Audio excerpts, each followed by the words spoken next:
గుండె సంరక్షణ కోసం మరింత జాగ్రత్త తీసుకోవడం అవసరం. ప్రకాశం, నెల్లూరు, కర్నూలు జిల్లాల్లో తొలిసారిగా ఆస్టర్ రమేష్ హాస్పిటల్స్ ఒంగోలులో అత్యాధునిక 160 స్లైడ్స్ UCT 780 స్కానర్ అందుబాటులోకి తెచ్చాయి. Computerised tomography, coronary angiography, CTCA దీనివల్ల సాధ్యమవుతుంది. CTCA పరీక్ష వల్ల గుండెకు రక్త సరఫరా చేసే కరోనరీ ఆర్టరీస్ కి జబ్బు చేసిందేమో తెలుసుకోవచ్చు. గుండెపోటు వస్తుందన్న దానికి అదే తొలి హెచ్చరిక. ఇతర పరీక్షలతో పోలిస్తే ఈ ఆధునిక పరీక్ష వల్ల ఎన్నో ఉపయోగాలున్నాయి. అసలు సమస్యని కరెక్ట్గా తెలుసుకుని తగిన వైద్యం చేసే వీలుంటుంది. గుండెకు సంబంధించిన ఏ సమస్య ఉన్నా ఆస్టర్ రమేష్ హాస్పిటల్స్ మీకు కొండంత అండ. మీరు పూర్తిగా విశ్వసించదగ్గ అత్యాధునిక ఆసుపత్రి ఇది.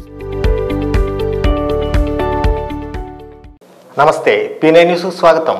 నగరంలోని జిల్లా పశుసంవర్ధక శాఖ ఆవరణంలో నూతనంగా నిర్మించిన రీజనల్ పశువ్యాధి నిర్ధారణ ప్రయోగశాల అదనపు గదులను ఒంగోలు ఎమ్మెల్యే దామచల జనార్దన్ ప్రారంభించారు.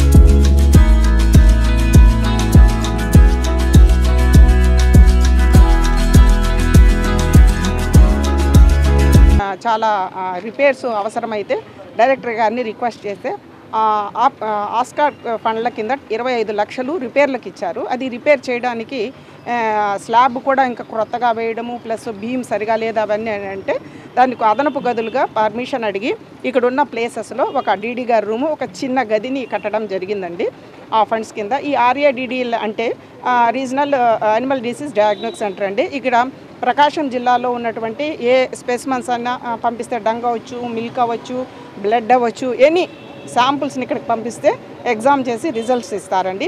బట్ ప్రకాశం జిల్లాలో మనకి every constituency level animal disease diagnosis CADDL అని ఉండడం జరిగిందండి. ప్రతి కాన్స్టిట్యుయెన్సీ లెవెల్లో అక్కడ ఒక ల్యాబ్ టెక్నీషియన్ అటెండర్ ఉంటారు. అతనే అక్కడ చుట్టుపక్కల ఉన్న రైతులు ఇచ్చే శాంపుల్స్ని dung samples, milk samples, blood samples అవన్నీ కూడా వాళ్ళు టెస్ట్ చేసి రిజల్ట్స్ ఇచ్చి ట్రీట్మెంట్ ఇవ్వడం జరుగుతుంది. ఒకవేళ వాళ్ళకి అది అర్థం కాని ఎడల డిస్ట్రిక్ట్ RADDLకి పంపించడం జరుగుతుంది. అంతేకాకుండా ఏవైనా చనిపోయిన యానిమల్స్, గొర్రెలు కావచ్చు, మేకలు కావచ్చు, గేదెలు కావచ్చు, ఏవైనా చనిపోతే వాటికి పోస్ట్ మార్టం కూడా అనుమానాస్పదంగా ఉంటే ఇక్కడికి తీసుకొస్తే ఇక్కడ పోస్ట్ మార్టం డాక్టర్స్, ఇక్కడ ఒక DD, ఒక AD, స్టాఫ్ ల్యాబ్ టెక్నీషియన్స్ ఉన్నారండి. వాళ్ళు పోస్ట్ మార్టం చేసి అది ఎందుకు చనిపోయిందని PM రిపోర్ట్ కూడా ఇవ్వడం జరుగుతుంది. అంతేకాకుండా జిల్లాలో ఉన్నటువంటి వెటనరీ అసిస్టెంట్ సర్జన్స్కి అయితే, అసిస్టెంట్ డైరెక్టర్స్కి అయితే కొత్త ఏమైనా టెక్నిక్స్ అవి వచ్చినా కూడా ఒకరోజు ట్రైనింగ్ అవచ్చు, 2 రోజులు 3 రోజులు ట్రైనింగ్స్ ఈ ల్యాబ్లో జరగడం, ఈ ట్రైనింగ్ ఇచ్చి వాళ్ళకి. మాజీ మంత్రి బాలినేని శ్రీనివాసరెడ్డిని జనసేన పార్టీలోకి చేర్చుకోవద్దని నగరంలో తెలుగు యువత ఆధ్వర్యంలో నిరసన కార్యక్రమం చేపట్టారు.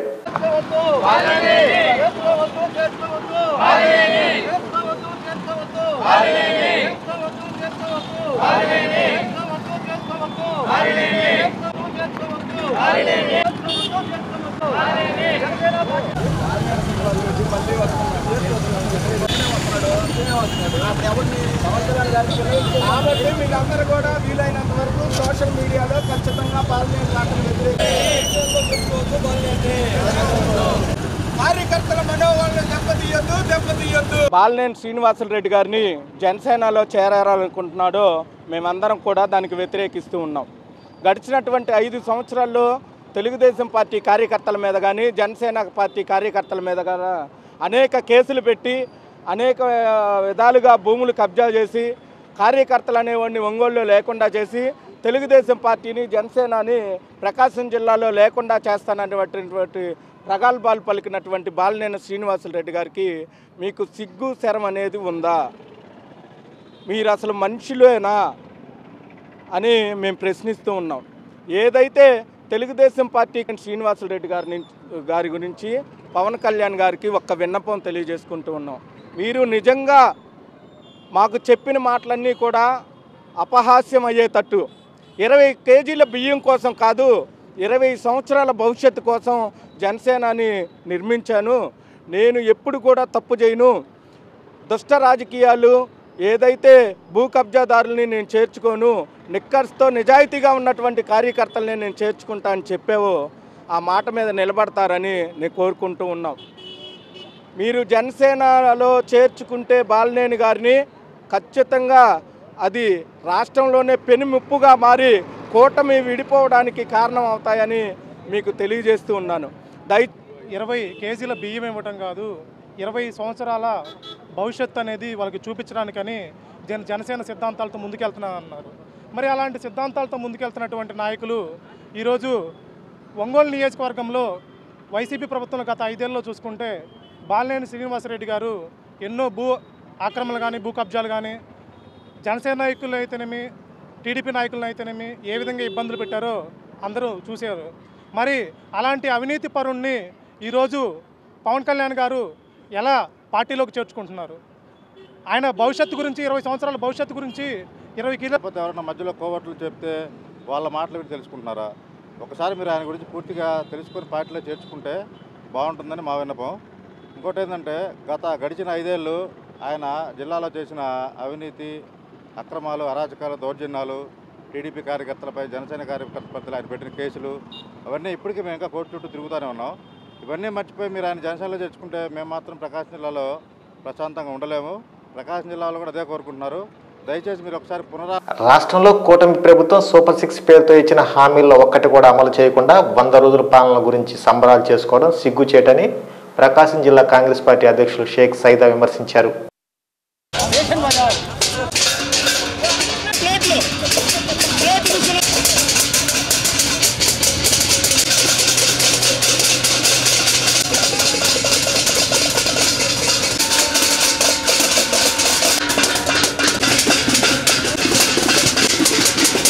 అంటే 20 లక్షల మందికి ఉద్యోగ సౌకర్యం కల్పిస్తామని చెప్పినటువంటి పెద్ద మనిషి ఎక్కడ కూడా మరి సహకరించినటువంటి పరిస్థితులు చూస్తూ ఉన్నాం. కాబట్టి మేము ఒకటే కోరుతా ఉన్నాం, ఇప్పటికైనా ముఖ్యమంత్రి గారు చంద్రబాబు గారు అలాగే ఎన్డీఏ కూటమి ప్రజల పక్షాన ప్రజలు ఏదైతే మిమ్మల్ని ఆశించి ఓట్లేశారో ఆ సంక్షేమ పథకాలని మీరు అమలుపరచండి. మీరు సంక్షేమం ఈ 100 రోజుల పాలనలో సంక్షేమం నిల్, అభివృద్ధి నిల్, సంక్షేమం నిల్, ఓన్లీ ప్రచారం మాత్రమే ఫుల్గా కనిపిస్తూ ఉంది. ప్రతిదానికి ప్రచార యావతో మీరు ప్రచారం చేసుకుంటున్నారు తప్ప ప్రజలకు మీ గుండా ఒక్క న్యాయాభాస కూడా ప్రయోజనం చేకూర్చలేదని చెప్పి మేము తెలియజేస్తూ ఈ రాష్ట్రంలో కాంగ్రెస్ పార్టీ ఆధ్వర్యంలో షరీఫ్లమ్మ నాయకత్వంలో మరి కాంగ్రెస్ పార్టీ ప్రధాన ప్రతిపక్ష పాత్ర పోషించబోతా ఉందని చెప్పి కూడా మీకు తెలియజేస్తూ ఉన్నాం. ప్రజల మనోభావాలతోటి తిరుపతి వెంకన్న స్వామిని అపహాస్యం చేస్తూ లడ్డు రాజకీయం చేయడం అనేది సమంజసం కాదని చెప్పి లౌకికవాదులు ప్రజలందరూ కూడా భావిస్తూ ఉన్నారు. వెంకటేశ్వర స్వామి ఒక హిందువులకే సొత్తు కాదు, ఈ రాష్ట్రంలో, ఈ దేశంలో, ఈ ప్రపంచంలో ఉన్నటువంటి కోట్లాది మందికి వెంకన్న స్వామి అందరికీ ఆప్త బంధువు. ఎందుకంటే అన్ని వర్గాల వారు, అన్ని జాతుల వారు, అన్ని మతాల వారు కూడా ఆయన అభిమానంతో కొలిచేటువంటి వాళ్ళు ఉన్నారు. ఈ విషయాన్ని బీజేపీ రాజకీయం చేయాలని చూస్తూ ఉంది అనే ఈ కార్యక్రమాన్ని 100 రోజుల పరిపాలనకు నిరసనగా ఈరోజు కలెక్టరేట్ దగ్గర చేపట్టడం జరిగింది. ఈ కార్యక్రమానికి ముఖ్య అతిథిగా రాష్ట్ర ఉపాధ్యక్షుడైన శ్రీపతి ప్రకాశం గారు విచ్చేయటం జరిగింది. ఈ కార్యక్రమాల్లో జనాలు, కాంగ్రెస్ శ్రేణులందరూ పాల్గొని ఆయా నియోజకవర్గాల నుంచి వచ్చిన వాళ్ళందరూ కూడా ఈ 100 రోజులు ఈ పాలన మీద నిరసన వ్యక్తం చేయడానికి షరీఫ్లమ్మ గారి పిలుపు మేరకు అన్ని జిల్లా హెడ్ క్వార్టర్ల నందు కాంగ్రెస్ పార్టీ ఈ కార్యక్రమాన్ని చేపట్టింది. జరుగుతున్న పరిణామాల దృష్ట్యా ఈ 100 రోజుల్లో మహిళలకు ఇవ్వాల్సిన అమ్మ దీవెన 15,000 కానీ, 1,500 రూపాయల నెలది కానీ, గ్యాస్ సిలిండర్లు కానీ, ఉచిత బస్సు కానీ ఇలాంటి పథకాలు ఏమి అమలు చేయకుండా ఉండటానికి ఈ ప్రభుత్వం చేస్తున్న సమాజం పట్ల కళాకారులకు ఎంతో బాధ్యత ఉందని అనేక సందర్భాల్లో కళాకారులు నిర్వహించిన సామాజిక కార్యక్రమాలు అనిర్వచనీయమని ఒంగోలు ఎమ్మెల్యే దామచల జనార్దన్ అన్నారు. స్థానిక అంబేద్కర్ భవన్లో అఖిల ప్రజా కళాకారుల సంక్షేమ సంఘం ఆధ్వర్యంలో విజయవాడ వరద బాధితులకు సహాయార్థం ఏర్పాటు చేసిన కళారూపాల ప్రదర్శనకు ఆయన ముఖ్య అతిథిగా హాజరై మాట్లాడారు.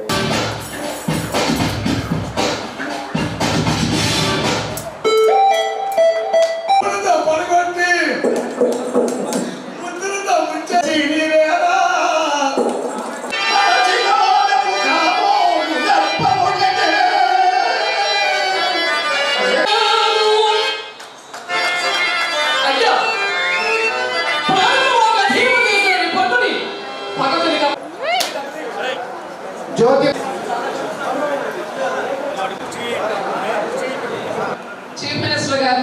చంద్రబాబు నాయుడు గారు ఎంత కష్టపడ్డారో చూసి మీరందరూ ఇన్స్పైర్ అయ్యారు. అలాంటి లీడర్ మనకి దొరకటం మన అదృష్టం. ఆయన ఎంత కష్టపడి పనిచేశారు అనేది చూసాం కాబట్టి వాళ్ళు మీరందరూ కూడా ముందుకు రావడం జరిగింది. అలాగే ఆ పనిలో మన దామచంద్ర జనార్దన్ సార్ కూడా అలాగే కష్టపడి వారం రోజులు అక్కడే ఉండి ఫుడ్ అయితే ఏంటి, వాటర్ సప్లై అయితే ఏంటి, ఫండ్ సప్లై అయితే ఏంటి అన్నీ చేసి మన వరద బాధితులకి సహాయం అందించారు. సో ఇవాళ ఈ ప్రోగ్రామ్ నిజంగా ఒంగోలు వీధుల్లో ఆ ఎండలో మొత్తం బోరు దుర్గా, అట్లాగే అంగకుర్తి ప్రసాద్, తర్వాత దేనుకొండ మన సుబ్బయ్య, ఇంకా మిగతా మన అఖిల ప్రజా కళాకారుల సంఘం యొక్క నాయకులు అంతా కలిసి వాళ్ళు ముందు నడుస్తుంటే లేట్ అయినా కూడా విజయవాడలో ఉన్నటువంటి ప్రజలు ఇంకా ఒక కొలికి రాలేదు. ఎంత సహాయం చేసినా, అనేక కోట్లు సహాయం చేసినా కూడా ప్రజల్లో చైతన్యం తీసుకొచ్చి ఇంకా సహాయాలు చేసే విధంగా మన కళాకారుల కళారూపాల ద్వారా చైతన్యం పరిస్తే ఇంకా ప్రభుత్వానికి నిధులు సేకూరుతాయనే ఒక ముఖ్య ఉద్దేశంతో ఈ కార్యక్రమాన్ని పెట్టి మన ప్రకాశం జిల్లాని ఎన్నుకోవటం, అందులో నాకు తెలిసిన కొంతమందిని, ఎందుకంటే నాకు ఇచ్చింది 6 days. ఈ 6 daysలో 2 రోజులు పేపర్ వర్క్ చేసుకోవటం, 3 రోజులు 4-5 దగ్గర పెద్దల దగ్గరికి వెళ్ళి పోయాం. ఒంగోలు నుంచి కూడా 1,53,00,000 రూపాయలు చంద్రబాబు నాయుడు గారికి విరాళంగా ఇచ్చాం. ఇచ్చి మన కార్యక్రమం మనం చేసి దాని తర్వాత ఒకరోజు రాత్రంతా కూర్చొని మా తెలుగుదేశం పార్టీ కార్యకర్తలు, ఆ రోజు దుర్గా కూడా ఉంది, నైట్ అంతా మేలుకొని మన మహిళలు కానీ వీళ్ళందరూ కూడా కలిసి మనం ఆ రోజు లెమన్ రైస్ చేయటం కానీ ఇవన్నీ కూడా వంటలను పెట్టి దగ్గర నుండి చేపించి 35,000 మందికి లెమన్ ప్యాకెట్లు మనం మరుసటి రోజు తీసుకెళ్ళాము. అదేవిధంగా 10,000 వాటర్ బాటిల్స్ తీసుకెళ్ళాము. 10,000 20,000 వాటర్ బాటిల్స్ తీసుకెళ్ళాము. Mineral water bottles 10,000 biscuit packets తీసుకెళ్ళాము. 3 లారీలతో ఇవన్నీ తీసుకెళ్ళి అందరికీ అక్కడికి పంచి మనలో కూడా వస్తే మన ధర్మం మనం చేశాము. అదంతా చేశాం కదమ్మా, ఇప్పుడు ఎందుకు అని చెప్పి కూడా నేను ఆ రోజు దుర్గాని అడిగా. కాకపోతే నాకు తెలియదు ఏంటంటే బయట జిల్లా నుంచి కానీ ఇక్కడి నుంచి ఇంతమంది కళాకారులు పాపం వచ్చి ఈరోజు ఫ్లైఓవర్ దగ్గర నుంచి ఒక పాదయాత్రగా వచ్చి ఈరోజు ఇంత కార్యక్రమం చేస్తారని మాత్రం నాకు నిజంగా తెలియదు. నేను ఇక్కడికి వస్తే చూసా, పెద్ద వాళ్ళంతా ఇక్కడికి వచ్చున్నారు. వాళ్ళంతా కూడా ఆయన అయితే సినిమాలో చూసిన తర్వాత మనకి జబర్దస్త్గా అప్పారావు గారు. కాబట్టి ఇలాంటి పెద్దలంతా కూడా ఈరోజు మన కూడా వస్తే అసలు విషయం అయితే నాకు తెలియదు. ఏదో కళాకారుల ప్రోగ్రాం జరుగుతుందని చెప్పేసి నేను అనుకున్నాను చెప్తే నాకు నిజంగా నాకు ఇంత బాగా తెలియదు. అయినా కూడా రావటం, మీ అందరిని కూడా కలుసుకోవటం చాలా సంతోషమైన విషయం. నేను కూడా మీ కళాకారుల తరపునే ₹1,00,000 నేను కూడా ఇస్తున్నాను. మీ కళాకారుల తరపున మీరు వాళ్ళందరూ బయట నుంచి ఎవరు వచ్చారో వాళ్ళందరి తరపున వచ్చినట్టు మీరు కూడా కళాకారుల తరపున మీరు ఇచ్చే 2 లక్షలు, ఈ 1 లక్షలు కూడా కలిపి కళాకారుల తరపునే ₹3,00,000 మన ముఖ్యమంత్రి గారు ఇద్దామని చెప్పేసి కూడా ఈ సందర్భంగా నేను తెలియజేస్తా ఉన్నా. కాబట్టి ఒక మంచి ఆలోచన. దుర్గాలు అయితే 5 ఏళ్ళు ఎంత కష్టపడి ఇందాక ఆవేశంగా మాట్లాడింది. అంటే రాజకీయాలు ఏమో చెడిపోయినాయి. ఈరోజు పార్టీలు అయిపోయి ప్రభుత్వాలు మారగానే కనీసం ఒక నెల 2 నెలలు కూడా ఉండే పరిస్థితులు రావట్లా. అంటే కంటిన్యూగా అధికారం కావాలి. ఎందుకంటే 5 సంవత్సరాలు చేసిన పాపాలు దీంట్లో చెరగొట్టుకోవాలి. కాబట్టి ఇంకో పార్టీకి మారాలి. అలాంటి వ్యవస్థ అనేది వచ్చేసింది. అలాంటి పరిస్థితుల్లో మనం ఉన్నాం. కాబట్టి ఆమె మాట్లాడుతూ ఉంది. కాబట్టి ఆమెను ఎంత ఇబ్బంది పెట్టారో నాకు తెలుసు. ఆమె జైలుకి కూడా పోయింది. ఇంటి మీదకి వచ్చి కొట్టారు, కావాలని కేసులు పెట్టారు, అనేక రకాలుగా ఇబ్బందులు పెట్టారు. కానీ ఆమె ఈ రోజుకి కూడా అన్నీ కూడా ఎప్పుడో జరిగిన తప్పుని ఎవరైతే చేశారో వాళ్ళు ఒక్కొక్కరు మన జైలుకి వెళ్ళే పరిస్థితి వస్తుంది. కానీ ఒక్కరిని కూడా వదిలిపెట్టడం, ఎవరు కొట్టారో మన కార్యకర్తలు ఎవరు కొట్టారో వాళ్ళందరినీ కూడా మేము చేయాల్సిన పని మన ధర్మబద్ధంగా చట్ట ప్రకారంగా మనం చేసే కార్యక్రమాలు కూడా జరుగుతున్నాయని చెప్పి కూడా మేము తెలియజేస్తున్నాం. కాబట్టి ఇలాంటి మంచి కార్యక్రమం ఇంతమందిని పరిచయం చేసి మన దుర్గా కూడా మనస్ఫూర్తిగా నేను అభినందన తెలియజేస్తే మీరు కూడా ఇలాంటి కార్యక్రమం చాలా చక్కగా చేశారు. భవిష్యత్తులో కూడా మన ఒంగోలులో మంచి కార్యక్రమం పెట్టండి. ఇందాక మాట్లాడే ప్రతి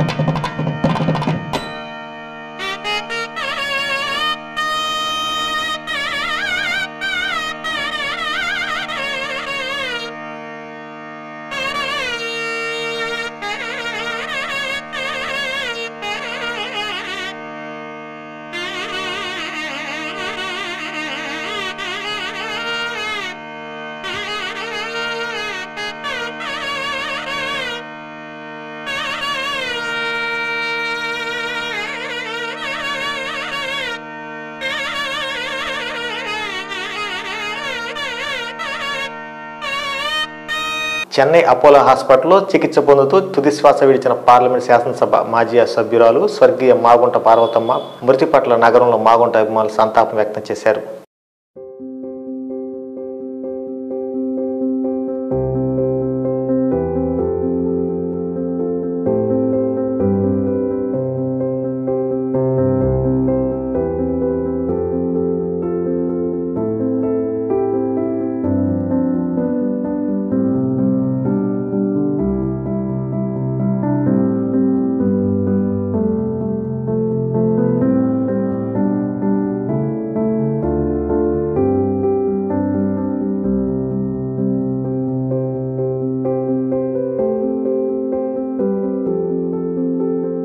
సుబ్బరామిరెడ్డి గారి యొక్క సతీమణి, మనందరం అమ్మ అని పిలుచుకునే పార్వతమ్మ గారు ఈరోజు ఉదయం అపోలో హాస్పిటల్లో మరణించడం జరిగింది. ఆమెకి ఈ జిల్లాలో అందరూ తల్లిగా, పార్వతమ్మ అమ్మగా, ఒక మాగుంట కుటుంబంలో ఒక అమ్మని కోల్పోయినట్టే మేమందరం భావిస్తున్నాం. ఎందుకంటే ప్రతి ఒక్కరిని గౌరవించి, ప్రతి ఒక్కరిని ఆదరించి, ఇక్కడ రాజకీయ పరిచయాలే కాకుండా అన్ని రకాలుగా మంచి సంక్షేమ కార్యక్రమాలు ఆమెకు సంబంధించి అప్పుడు పుట్టపర్తిలో హార్ట్ సర్జరీలకు కానీ మాగుంట సుబ్బరామిరెడ్డి గారికి తోడుగా ఉండి, అట్లానే ఆమె మన పార్లమెంట్ సభ్యురాలు అయిన తర్వాత తదనంతరం మాగుంట శ్రీనివాసరెడ్డి గారిని ఎంపీగా ఉండాలని ఆమె ప్రపోజల్ చేసి, ఎందుకంటే సుబ్బరామిరెడ్డి గారి ఆశయాలన్నీ కొనసాగించేది మాగుంట శ్రీనివాసరెడ్డి గారే వల్ల వద్ది అని ఆమె ఇక్కడ ఎంపీ గారి నుంచి తప్పించుకొని మన శ్రీనివాసరెడ్డి గారికి ఇవ్వటం జరిగింది. ఈరోజు అందరికీ చాలా బాధాకరమైన విషయం. ఎందుకంటే మాగుంట పార్వతమ్మ అనగానే అందరికీ ఒక తల్లి కనపడుద్ది, అమ్మ కనపడుద్ది. ఒక మాగుంట కుటుంబానికి అమ్మలాంటి పార్వతమ్మ గారు లేకపోవటం ఆ లోటు ఎవరు తీర్చలేనిది. ఇటీవల వారి కుమారులు చనిపోయిన కాడి నుంచి వారు బాగా బాధతోటి ఈ రకంగా అనారోగ్యంతో ఇదవటం మా అందరికీ బాధను కలిగిస్తుంది. వారి కుటుంబానికి మనోధైర్యాన్ని ఇచ్చి, ఆమె ఆత్మ శాంతించి, భగవంతుడు అన్ని రకాలుగా మంచి చేయాలని సీనన్న ఇంకా మనోధైర్యంతో ముందుకు. సతీమణి మాజీ పార్లమెంట్ సభ్యులు, అదేవిధంగా శాసనసభ్యులైనటువంటి మాగుంట పార్వతమ్మ గారు స్వర్గస్థులు అవటం చాలా బాధాకరంగా ఉంది. దాదాపుగా 3-4 దశాబ్దాల క్రితం మాగుంట సుబ్బరామిరెడ్డి గారు ఒంగోలు ప్రజల తాగునీటి ఎద్దడిని ఎదుర్కొనే విధంగా అపర భగీరథుడు మంచిలు తీసుకొచ్చి ట్యాంకుల ద్వారా పోసి ఒంగోలు దాహార్దిచ్చిన, ప్రజల దాహార్దిచ్చిన ఏకైక నాయకుడు ఎవరంటే ఆయన సుబ్బరామిరెడ్డి గారు. ఆయన ఆశయాలని పునుగుపుచ్చుకొని ఆ రోజు ఆయన చనిపోయిన తర్వాత కూడా పార్వతమ్మ గారు కూడా గెలవటం, అదేవిధంగా మన జిల్లాకు తోడ్పాటు అందించడం ఇవాళ చాలా బాధాకరమైన విషయం. అదేవిధంగా ఆ ఆశయాన్ని కొనసాగిస్తూ మన ఇవాళ మాగుంట శ్రీనివాసరెడ్డి గారు కూడా జిల్లా ప్రజలను అవసరాలను తీర్చే విధంగా పనిచేస్తున్నారు. కాబట్టి ఇవాళ ఆమె చనిపోవడం చాలా బాధాకరమైన విషయం. వల్లివేటిపాలెంలో కళ్యాణ మండపం నిర్మిస్తామని ఎమ్మెల్యే దామచర్ల హామీ ఇచ్చారు. ఒంగోలు మండలం వల్లివేటివారిపాలెంలో నిర్వహించిన ఇది మంచి ప్రభుత్వం కార్యక్రమంలో ఆయన పాల్గొని మాట్లాడారు. తర్వాత పెన్షన్లు 2000 చేశారు. ఎక్కడ ఆందోళన చెందాల్సిన పనే లేదు. కాబట్టి మీకు తెలుసు, గత అని ప్రజల ముందరకు వచ్చి ఒక దుర్మార్గుడు 5 సంవత్సరాల్లో మనకు రాక్షసుడు అంటే చేసి మనకు సేవ చేస్తే ఆయన కూడా జట్టుకుంటే 4 లక్షల రూపాయలు సబ్సిడీ కింద మీకు 2014 నుంచి 2019 వరకు అనేక అభివృద్ధి కార్యక్రమాలు జరిగినాయి. 2019 నుంచి 2024 వరకు ఎటువంటి అభివృద్ధి జరగలేదు. ప్రస్తుతం మళ్ళీ మనం ఒక 65 లక్షలతో సీసీ రోడ్లు శాంక్షన్ చేయించుకున్నాము. మళ్ళీ ఇది ఒక 2 నెలల్లో మళ్ళీ ప్రారంభోత్సవం చేసుకోబోతున్నాము. అదేవిధంగా మాకు దసరాపల్లి రోడ్ నుంచి ఈ బ్రిడ్జి మీదుగా దసరాపల్లి లింక్ రోడ్డు ఏర్పాటు చేయాల్సిందిగా గౌరవ ఎమ్మెల్యే గారిని కోరుకుంటూ సెలవు తీసుకుంటున్నాను. రిజిస్ట్రేషన్ల మీద, పాస్ పుస్తకాల మీద జగన్ దిష్టి బొమ్మల్ని తీసేయటం జరిగింది. తర్వాత పెన్షన్ 4000 రూపాయలు చేయటం ఈ భారతదేశ చరిత్రలో ఎక్కడ ఏ రాష్ట్రంలో కూడా వృద్ధాప్య పెన్షన్ 4000 ఇవ్వటం లేదు. ఇక్కడ ఆంధ్రప్రదేశ్లో 3,000 నుంచి 1,000 పెంచడం జరిగింది. అట్లాగే వికలాంగులకు 6,000 చేయటం జరిగింది. ఈ విధంగా అంతేకాకుండా ఇప్పుడు అన్న క్యాంటీన్ల ద్వారా రూపంలో పేదవాడికి పట్టెడన్నం 5 రూపాయలకి పెట్టాలనే ఉద్దేశంతో ప్రతి పట్టణంలో కూడా అన్న క్యాంటీన్లు ఏర్పాటు చేయటం జరిగింది.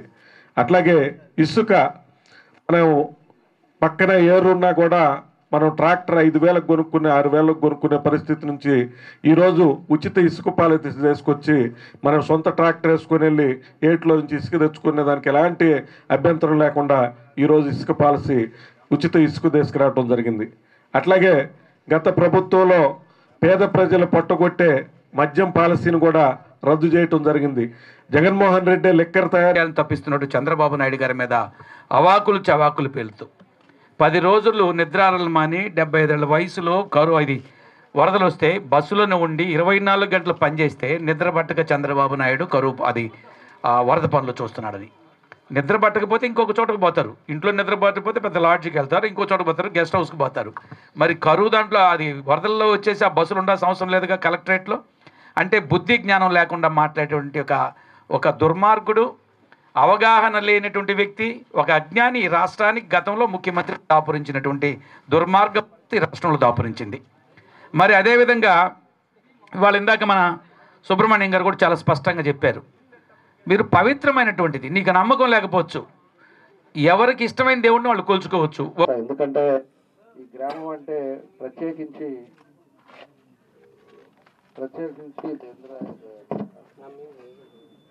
ప్రత్యేకంగా ఈ గ్రామం వచ్చేసి పోయినసారి కూడా నేను దీన్ని దత్తత తీసుకున్నాను. గ్రామాన్ని దత్తత తీసుకొని మనకు కావాల్సిన పనులు కూడా ప్రత్యేక దృష్టి పెట్టి ఈ గ్రామంలో ఉండే కార్యక్రమాలు కూడా ఆ రోజు మనం చేయించాం.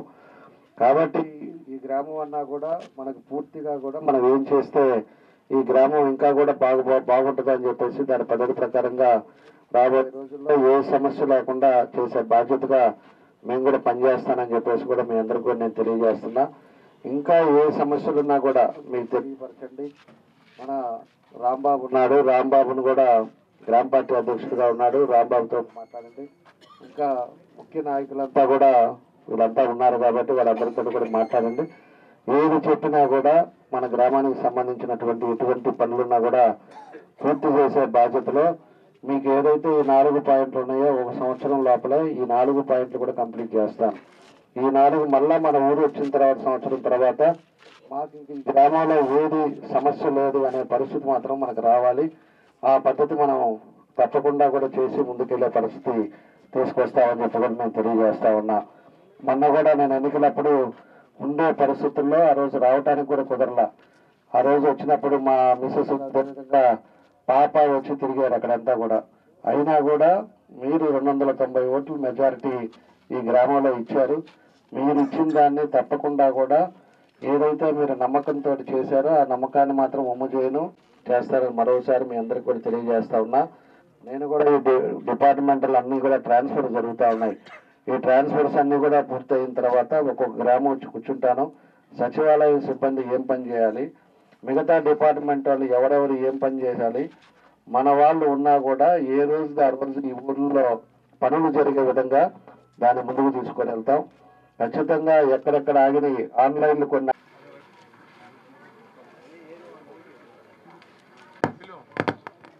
నేను ఇప్పుడు చలపతిరావు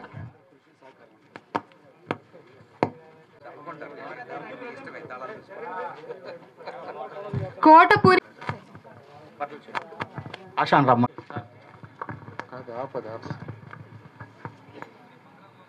ఆక్వా రంగంలో రైతులు ఎదుర్కొంటున్న పంట దిగుబడి సమస్యలకు అవంతి సీడ్స్ పరిష్కారం చూపిందని Avanti seeds senior general manager B K Shetty అన్నారు.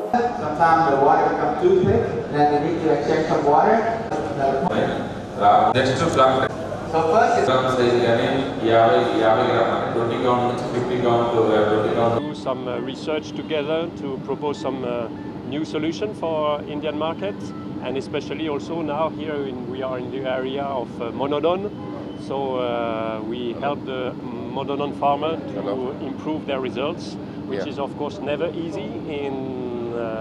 We bring our knowledge and our solution as some tool to help against Vibrio development or support immunity in a difficult situation, for example, to better control white spot or improve global results with the sustainable solutions.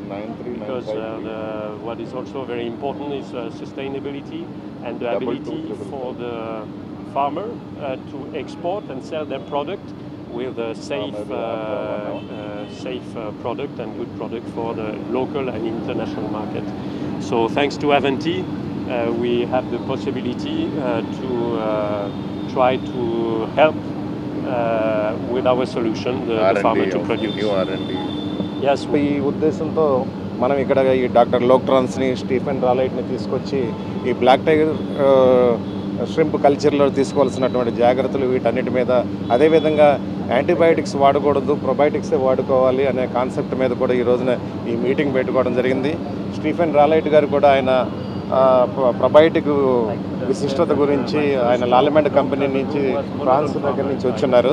ఆయన ఈ probiotics ఏ రకంగా ఉపయోగపడతాయి అనే దాని మీద ఇప్పుడు దాకా seminar కూడా నిర్వహించడం జరిగింది. ఇప్పుడు అదేవిధంగా డాక్టర్ లోక్ట్రాన్స్ కూడా బ్లాక్ టైగర్ ష్రింప్లో తీసుకోవాల్సినటువంటి జాగ్రత్తలు ఏంటి, ఏ విధంగా చేస్తుంటే బెటర్ హీల్డ్ వస్తుంది, తర్వాత అవంతి వాడటం వల్ల ఎలాంటి ప్రయోజనాలు ఉన్నాయి, అవంతి ఫీడ్ మూలంగా ఏ రకంగా ఎఫ్సిఆర్ అలాంటివన్నీ కూడా కలిసి వస్తుంది అనే దాని మీద కూడా మేము ఈ సెమినార్ పెట్టి మన ప్రాంత ప్రకాశం జిల్లా రైతు సోదరులందరినీ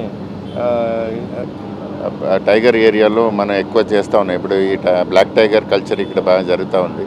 సో మన లాలమెల్ నుంచి స్టీఫెన్ రాలైట్, మన వియట్నాం నుంచి డాక్టర్ లోక్ట్రాన్ వచ్చారు.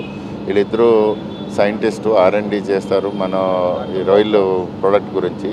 మనం ఇప్పుడు రైతులకి కొత్త కొత్త టెక్నిక్స్ని చెప్తా ఉన్నాం, ఎలా అవి సక్సెస్ చేయాలి. ఇప్పుడున్న పరిస్థితుల్లో రేట్లు తగ్గుతూ ఉన్నాయి, పంటలు తక్కువ వస్తూ ఉన్నాయి. అప్పుడు మనకు రైతులకి మంచి క్రాప్ రావాలంటే ఎలాగ ఇది టెక్నిక్స్ని అలవర్చాలి, న్యూ టెక్నిక్స్ వస్తే ఫార్మర్స్ అదನ್ನು యూజ్ చేసి అది మంచి సక్సెస్ చేయాలని తీస్తూ ఉన్నాం. సో ఆ గురించి మనం ఇప్పుడు సెమినార్ చేస్తూ ఉన్నాం. ఈయన పేరు స్టీఫెన్ రాలైట్, ఈయన లాలమంది వచ్చారు.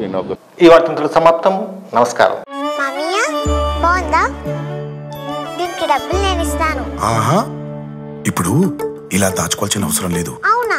మరి Malabar golden diamonds golden Bloom plan తో మీ సౌకర్యానికి తగ్గట్టుగా ప్రతి నెల చెల్లించొచ్చు. 11 నెలల తర్వాత అంతవరకు మీరు జమ చేసుకున్న డబ్బుతో బంగారం తీసుకోవచ్చు. 18% వరకు తరుగు ఛార్జీలు చెల్లించాల్సిన అవసరం కూడా లేదు. మరి ఇప్పుడు ఏం చేద్దాం? అంకుల్, ఒక గోల్డెన్ బ్లూమ్ ప్యాక్ చేయండి. నా కుటుంబం, నా సంబరం, నా మలబార్.